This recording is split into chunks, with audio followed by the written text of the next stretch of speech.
Breaking updates also coming in amid the Prime Minister's speech for unity.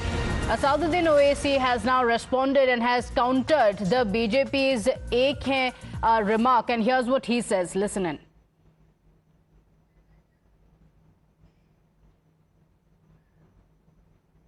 का मतलब यह है, मंजलिस क्या बोल रही, हम अनेक हैं तो अखंड हैं।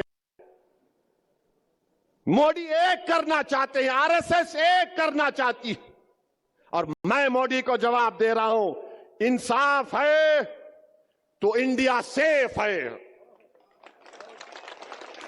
इंसाफ है तो इंडिया सेफ है, संविधान है तो सम्मान है, अंबेडकर जिंदा है तो गोडसे मुर्दा है। So Abhishek continues to stay live with us. Abhishek, a response that has come in from Owaisi. So clearly one of the biggest pitch in the Lok Sabha elections, as we saw it, was the caste census that had been pitched by the opposition. The Prime Minister has spoken about how that is a divisive pitch to divide the people of the community. And he has spoken about unity, but a counter coming in from Owaisi. Definitely, we will have to understand it's opposition versus the ruling.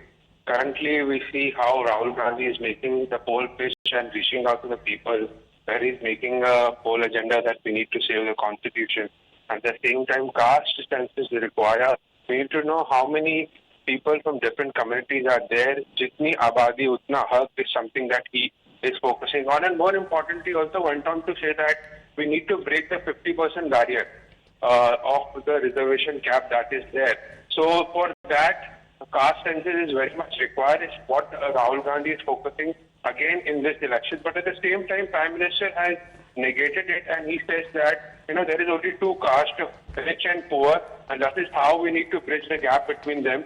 And definitely, caste census is not at the agenda right now for the BJP, and that's why it is being countered, and it is said that the caste census is only forced by the Congress so that, there can be division between the communities, and that will only flare up the division that is currently, and that is definitely will benefit the Congress. So these are the allegations being leveled, but at the same time we heard Owaisi where he says that Constitution is there, Ambedkar's ideology and thoughts are there, that is saving the country. So this is something which will continue because both are accusing each other of the fake narrative of saving Constitution that has been during the Lok Sabha, and we are again seeing the same thing happening in assembly polls, but this time we need to closely monitor where does the voter will go. Or are Muslim community smart enough to understand what exactly is the fake narrative and who is setting that? Yes, absolutely. Abhishek, thank you for joining us with those details, and that's going